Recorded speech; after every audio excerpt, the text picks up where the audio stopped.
यहाँ पर कुछ लोग बैठे हुए इंतज़ार कर रहे हैं। आइए देखते हैं इनसे कि कैसे यहाँ पे बैठे हुए हैं और किन लोगों का ये इंतज़ार कर रहे हैं। ये झंडा आप देख सकते हैं, पहचान सकते हैं।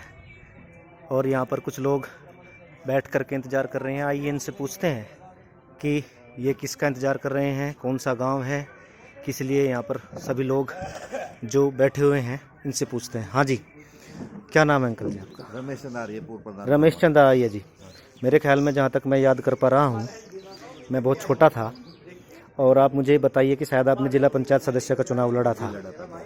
मैं अचानक से आपके पास आया हूँ, ऐसा कोई इरादा नहीं था, मुझे नहीं पता था, मैं आपसे पहली बार मिल रहा हूँ। तो मुझे ये बताइए कि आप सब लोग यहाँ कैसे बैठे हुए हैं? हम डॉक्टर राजकुमार सांगवान जी के प्रतीक्षा में हैं। उनका रोड शो है, उनके स्वागत में ये परडी गांव, पूरा गांव जो है बीजेपी को समर्पित है, लेकिन गठबंधन की वजह से जो है सब लोग तहे दिल से जो है उनके स्वागत के लिए। अच्छा, ये पलडी गांव है? परडी गांव। अच्छा, ये लगभग पूरा गांव जैसा आप बता रहे हैं, तो ये भारतीय जनता पार्टी को सपोर्ट करता है, लेकिन वर्तमान गठबंधन के साथ है, गठबंधन हुआ है तहे दिल से। तो वैसे अगर मैं व्यक्तिगत रूप से पूछूं, चलो तो गठबंधन की बात हो गई, तो राजकुमार सांगवान जी के बारे में आप भी कुछ? उनकी हम अच्छे समर्थक हैं उनके। अच्छा, केवल उनके चरित्र जी, उनकी विचारधाराओं से जो है जी, क्षेत्र का जन जन हृदय से उन्हें जो है उनके प्रति समर्पित उनके विचारों को से जी।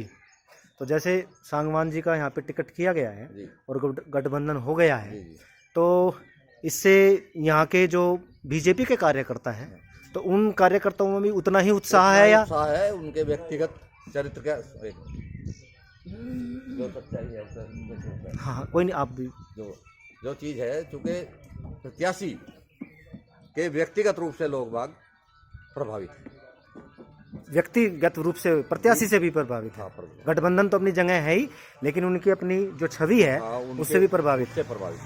तो कैसी जीत की आशा आप यहाँ से कर रहे हैं? क्या अच्छी जीत? तो विपक्ष में यहाँ क्या स्थिति है? विपक्ष में हम तो कुछ नहीं समझ रहे, हम तो बल्कि इस बात का भी चिंतन कर रहे, अगर विपक्ष को सद्बुद्धि दे तो यहाँ से प्रत्याशी ना लावे अच्छा है। अच्छा, निर्विरोध उनका हो जाए, ये भी हम अपनी हमारी व्यक्तिगत वही बात। ये आप जो है ना, पहली बार हम राजकुमार सांगवान जी के काफिलों को वहीं से मेरठ से ही कवर कर रहे हैं, और हम पहली बार आपने एक बात कही है कि निर्विरोध इनको कर देना चाहिए। इतनी अच्छी इनकी छवि है और इतना अच्छा इनका व्यवहार है कि विपक्ष में किन्हीं लोगों को आना ही नहीं चाहिए, ये आपका मानना है? ठीक, बहुत धन्यवाद। नेक्स्ट आगे बढ़ते हैं हम। आपका नाम क्या है जी? मेरा नाम है जी मांगेराम जी। मैं पूर्व प्रधान हूँ। नंगला कनवाड़ा गांव है हमारा। हाँ, नंगला कनवाड़ा जी, ठीक जी। और आज हम यहाँ सांगवान जी के स्वागत के लिए ही सब लोग इकट्ठा हुए हैं, और हम ये चाहते हैं कि वैसे तो हमारा पूरा ही गांव पहले से ही बीजेपी समर्थक है, परंतु सांगवान जी का नाम आते ही अब लोग बाग बात को भूल गए कि हम आरएलडी के हैं, हम बीजेपी के हैं। सांगवान जी के लिए समर्पित है, पूर्णतः समर्पित है। और जैसा कि हमारे पूर्व प्रधान जी हैं, इन्होंने कहा है कि गांव के जन जन लोगों की यही वो है कि यहाँ चुनाव भी ना हुए तो नहीं निर्विरोध कर दिया जाए। निर्विरोध कर दिया जाए। दोनों झंडे लगा रखे हैं। जो है ना, उनको जो है ना व्यक्तिगत रूप से पहले से ही जानते हैं, और ये बहुत बढ़िया निर्णय लिया गया आज जयंत चौधरी के द्वारा। इस तरह का प्रत्याशी उतार कर बहुत ऊंचाई तक जाएगा।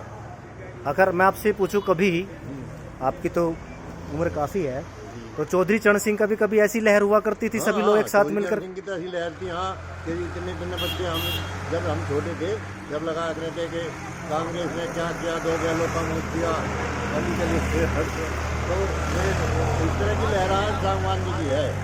चौधरी चरण सिंह के जमाने में चौधरी चरण सिंह। ठीक है, धन्यवाद आप सभी लोगों का। और कोई अपनी बात कहना चाहे तो कह सकता है। ठीक है, धन्यवाद जी।